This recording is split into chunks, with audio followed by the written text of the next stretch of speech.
আমরা শান্তির দেশ চাই, শৃঙ্খলার দেশ চাই। আমরা এখানে হানাহানি বিদ্বেষ চাই না। পার্বত্য চট্টগ্রামে যেন শান্তি বিরাজ করে, তার জন্য যা কিছু করতে হয় আমরা করতে রাজি আছি। আমি মাননীয় প্রধান উপদেষ্টার প্রতিও কৃতজ্ঞতা প্রকাশ করছি। আমি যখন ওনাকে অনুরোধ করলাম এরকম একটা অনুষ্ঠানের জন্য, উনি সাথে সাথেই রাজি হলেন এবং আমরা সবসময় এই দেশের ধর্ম, বর্ণ, গোত্র সকল সম্প্রদায়ের সাথে আমরা অত্যন্ত ওতপ্রোতভাবে জড়িত এবং আমরা একসাথে বাস করতে চাই। বাংলাদেশ একটা সম্প্রীতির একটা দেশ। এই দেশে হাজার হাজার বছর ধরে সকল ধর্ম, বর্ণ, গোত্র নির্বিশেষে আমরা শান্তিতে বসবাস করে আসছি। সেটারই একটা প্রতিফলন আজকের এই অনুষ্ঠান। এটা শুধু একটা সম্প্রীতি ভবনের ভিত্তিপ্রস্তর স্থাপন উপলক্ষেই একটা অনুষ্ঠান নয়। এখানে আমরা একটা সম্প্রীতির একটা সমাবেশ করেছি, সেখানে সকল ধর্ম, বর্ণ, গোত্রের লোকজন আছে। আমরা এভাবেই আমরা আমাদের দেশটাকে দেখতে চাই। এই গৌতম বুদ্ধের যেই নীতি, অহিংসবাদ, সম্প্রীতি, মানুষের প্রতি ভালোবাসা, হিংসা বিদ্বেষবিহীন দেশ, এটাই আমরা গড়ে তুলতে চাই এবং আমরা চাই সবাই একসাথে এখানে সুন্দরভাবে বসবাস করব। সেই উদ্দেশ্যেই আমরা সবসময় কাজ করে যাচ্ছি। এর আগে কঠিন চিবরদান একটা অনুষ্ঠান হয়েছিল, আমাদেরকে আমন্ত্রণ করা হয়েছিল, আমরা এসেছিলাম। তখনও জিওসি 9 পদাতিক ডিভিশন তার লোকজন দিয়ে আমরা সবসময় শান্তি শৃঙ্খলা বজায় রেখেছি।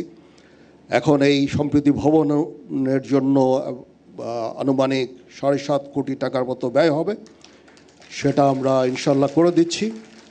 এবং এখানে 24 পদাতিক ডিভিশন, 24 কনস্ট্রাকশন ব্রিগেড কমান্ডার এইখানে ভূমিকা রেখেছেন। তারা ডিজাইন এবং আর্কিটেকচারাল ডিজাইন এবং যে স্ট্রাকচারাল ডিজাইন অনুযায়ী এই কনস্ট্রাকশনটা করে দিবে। আমি তাদেরকে বলেছি যে 1 থেকে 1.5 বছরের মধ্যে এই কনস্ট্রাকশনটা যেন শেষ হয়ে যায়।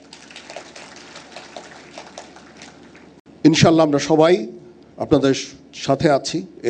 এদেশ সবার, হিন্দু, বৌদ্ধ, খ্রিস্টান, মুসলমান সবার দেশ। এই সম্প্রীতি বজায় রেখে আমরা বাস করতে চাই। আমি আমার জীবনের একটা বড় সময়, জীবনের শুরুতে যৌবনের একটা বড় সময় আমি চিটাগং হিল ট্র্যাক্সে আমি কাজ করেছি।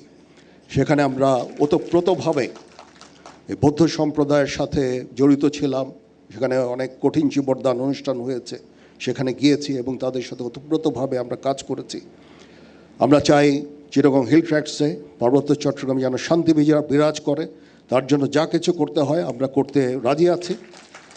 সমগ্র দেশে এই সাম্প্রদায়িক সম্প্রীতি রক্ষার জন্য যা কিছু করতে হয় সেটা আমরা করতে সবসময় সদা প্রস্তুত থাকব। আমি মাননীয় প্রধান উপদেষ্টাকে আবার ধন্যবাদ জানাচ্ছি। ওনার অনেক কর্মব্যস্ততার মাঝেও উনি রাজি হয়েছেন এখানে এসে এবং উনি আমাকে অনুপ্রাণিত করেছেন এই কাজের জন্য। এই জন্য ওনার প্রতি আমি কৃতজ্ঞতা জ্ঞাপন করছি এবং আমরা ইনশাআল্লাহ সবাই মিলে এই দেশ জাতিকে একটা শান্তির জায়গায় নিয়ে যেতে চাই। গৌতম বুদ্ধের বাণীর এখন এই বর্তমান সময়ে অত্যন্ত গুরুত্বপূর্ণ। আমরা শান্তির দেশ চাই, শৃঙ্খলার দেশ চাই। আমরা এখানে হানাহানি বিদ্বেষ চাই না। সবার সমস্ত বিভিন্ন মত থাকতে পারে, কিন্তু অবশেষে আমরা সবাইকে যেন শ্রদ্ধা করি, একে অপরের বক্তব্যকে যেন শ্রদ্ধা করি, মতামতকে শ্রদ্ধা করি। আমাদের নিজস্ব মতামত থাকবে, সেই অনুযায়ী আমরা অবশ্যই কাজ করব, কিন্তু আমরা একে অপরের প্রতি যেন শ্রদ্ধাবোধটা থাকে সেদিকে আমাদের লক্ষ্য রাখা অত্যন্ত জরুরি। সবাই ভালো থাকবেন। আবার আমি কৃতজ্ঞতা জানাচ্ছি সংশ্লিষ্ট সকলকে আমাকে এখানে আমন্ত্রণ করার জন্য।